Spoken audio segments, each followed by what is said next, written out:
दोस्तों, एक बार भगवान श्री कृष्ण ने अपने परम मित्र सुदामा के जिद करने पर उन्हें बेहद ही दिलचस्प तरीके से अनुभव कराया कि माया क्या है, यह किस प्रकार आपको जकड़ लेती है और ईश्वर से दूर कर देती है। यह प्रसंग कहीं न कहीं आपको भी इस बात को सरलता से समझाने में मदद करेगी कि आप किस प्रकार माया के बंधन में जकड़े हुए हैं और उसे ही वास्तविक समझकर भगवान से दूर हैं। दोस्तों, कहते हैं कि संसार के लोग माया में इस कदर उलझे हुए हैं कि भ्रम को सत्य मानकर जीवन व्यतीत कर रहे हैं। ये भ्रम, ये माया हमें न केवल ईश्वर से दूर रखती है बल्कि अपनी आत्मा के भी करीब नहीं जाने देती। जो इस माया को समझ गया वही श्री राम को पाता है। पर हम किस प्रकार इस माया में उलझे हुए हैं, भगवान श्री कृष्ण और सुदामा की यह कथा इसे आसानी से समझा देती है।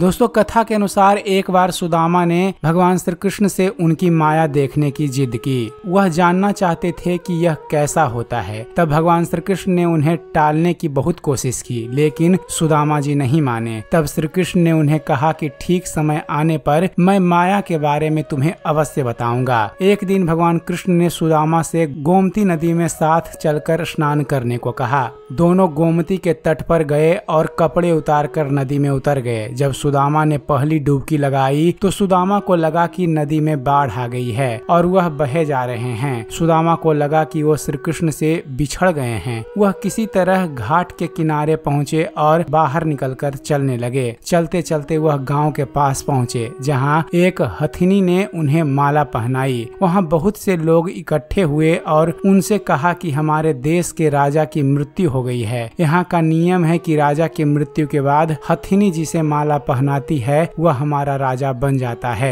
हथिनी ने तुम्हें माला पहनाई है, इसलिए अब तुम हमारे राजा हो। सुदामा जी खुशी खुशी वहाँ के राजा बन गए और एक राजकुमारी से विवाह भी कर लिया। उनके 2 पुत्र भी हुए। उनका जीवन सुख पूर्वक बीतने लगा। एक दिन सुदामा की पत्नी बीमार पड़ गई और उनकी मृत्यु हो गई। पत्नी के वियोग में सुदामा रोने लगे तो राज्य के लोग भी वहाँ पहुँच गए। उन्होंने सुदामा से कहा कि रो मत, हमारे नियम के अनुसार तुम्हें भी रानी के साथ जाना है। उन्होंने बताया कि मायापुरी का यही नियम है, जब तुम्हारी पत्नी का दाह संस्कार होगा तो तुम्हें भी अपनी पत्नी की चिता में प्रवेश करना होगा। जब चिता में प्रवेश करने का समय आया तो सुदामा अपनी पत्नी की मृत्यु की बात भूल गए और डर से कांपने लगे। उन्होंने पहले लोगों से उन्हें चिता में ना भेजने की प्रार्थना की, लेकिन जब लोग नहीं माने तो सुदामा ने उनसे कहा कि मुझे चिता में जलने से पहले स्नान कर लेने दो। इस पर कुछ लोग पहरे में सुदामा को स्नान कराने के लिए नदी पर ले गए। सुदामा ने कांपते हृदय के साथ नदी में डुबकी लगाई और जैसे ही बाहर आए तो देखा कि माया नगरी कहीं नहीं है, बल्कि किनारे पर भगवान श्री कृष्ण अभी भी अपने पीले वस्त्र पहने हुए खड़े थे। सुदामा ने एक डुबकी में एक पूरा जीवन जी लिया था। सुदामा अभी भी घबराए हुए थे और उन्होंने पूरी घटना भगवान श्री कृष्ण को बताई। तब भगवान श्री कृष्ण ने उन्हें समझाया कि वो उनकी माया नगरी का अनुभव कर रहे थे।